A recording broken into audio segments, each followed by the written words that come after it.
How's it going, folks? I'm Des with DesFit, and this is the brand new Forerunner 55 GPS sports watch from Garmin, which splits the difference between the Forerunner 45 and the Forerunner 245.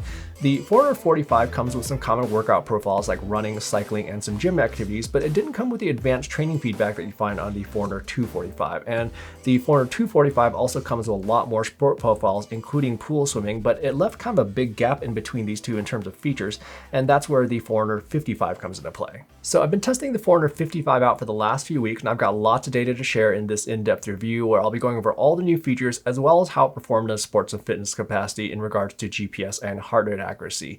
And if the information in this video does help you out at all, don't be shy about hitting that like button down below, as it definitely helps the channel a lot and I appreciate it. Oh, and Garmin did also come out with another brand new device today, the Forerunner 945 LT, and I'll have a link for the in-depth review of this device linked down in the description below, so check that out once you're done over here. The Forerunner 55 looks similar to the Forerunner 45, where it's basically the same shape and size, but what's nice about the 55 is that it uses easy to remove industry standard 20mm watch straps so you can customize the look to your liking.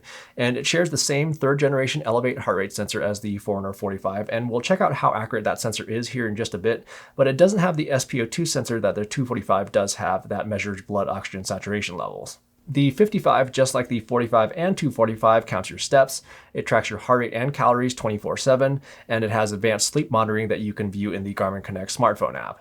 Garmin's sleep tracking is pretty decent, where it can track what time you went to bed, time spent in different sleep stages, movement you had during the night, as well as your respiration rate. The biggest differences between the Forerunner 45 and the 55 are going to be the variety of sport profiles as well as the type of training feedback that they can provide. So the 45 and 55 both can provide a VO2 max estimate for running, but with the 55 you also get a recovery time advisor as well as a race time predictor, which gives you a general idea of the race times you could potentially get based on your past training. And then for sport profiles, in addition to the dozen or so sport profiles that came with the Forerunner 45, the 55 also comes with a pool swimming profile, a track run profile, a virtual run profile, and then Garmin's new high intensity interval workout profile, which has specific timers for AMRAP, every minute on the minute, Tabata, and you can set up custom timers. And there's also a breathwork activity profile, which guides you through specific breathing routines. But the 55 also comes with some specific features aimed at runners that aren't found on the 45. So the first one is a pretty neat feature called Pace Pro.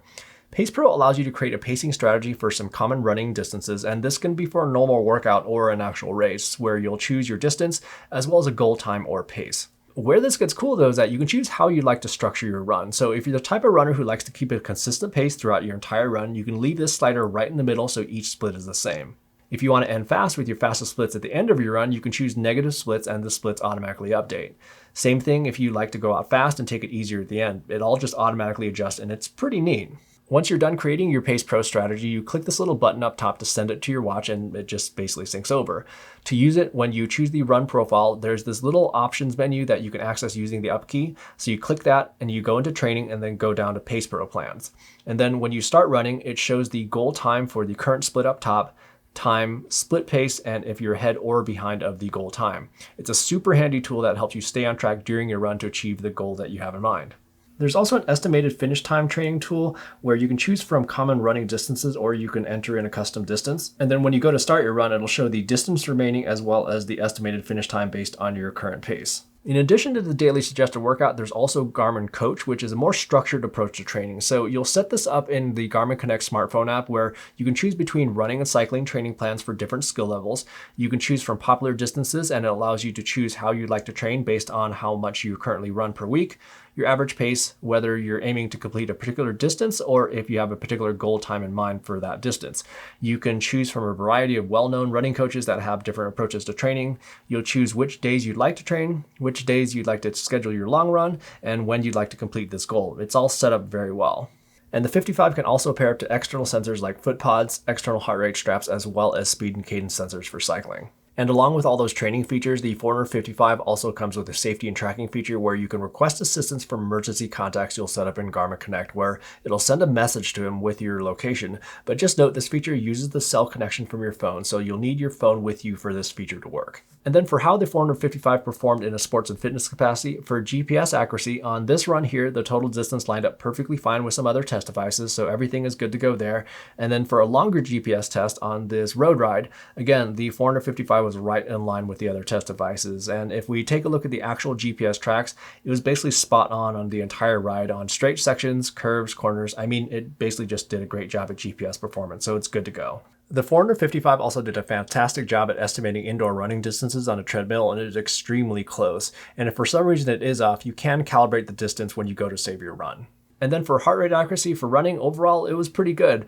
There are a few spots where it read a little bit high, like here and here, and at the tail end of the run, it kind of watered off by about 4 to 5 beats per minute, but overall, this is good stuff. For indoor cycling on this ride, the 55 did really well. There was a little delay at the beginning to lock on a heart rate, but that can happen with lots of different devices, but over the course of the ride, it was pretty much spot on. There was a slight delay at the end where it was about 4 to 5 seconds behind the other sensors to track the fall in heart rate, but overall, these are still really good results. And then taking it outside for a bike ride where there's going to be more variance just because of vibrations as well as bumps in the road, the 55 still did pretty well here. Over the course of the ride, it was pretty much right in line with the other heart rate sensors, but there was this spot right here where it dipped a little bit where there was a drop in heart rate, and it kind of took a second to track the rise in heart rate. But overall, again, these are really good results.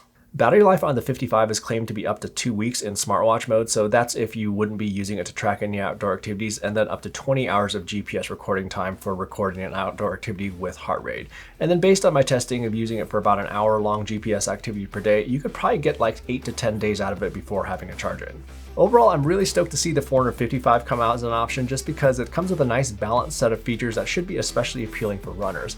Whenever anyone asked about choosing between the Forerunner 245 and the Forerunner 45, it was kind of a hard question to answer just because there was a big gap in terms of the features between these two devices, and that's where the Forerunner 55 comes into play.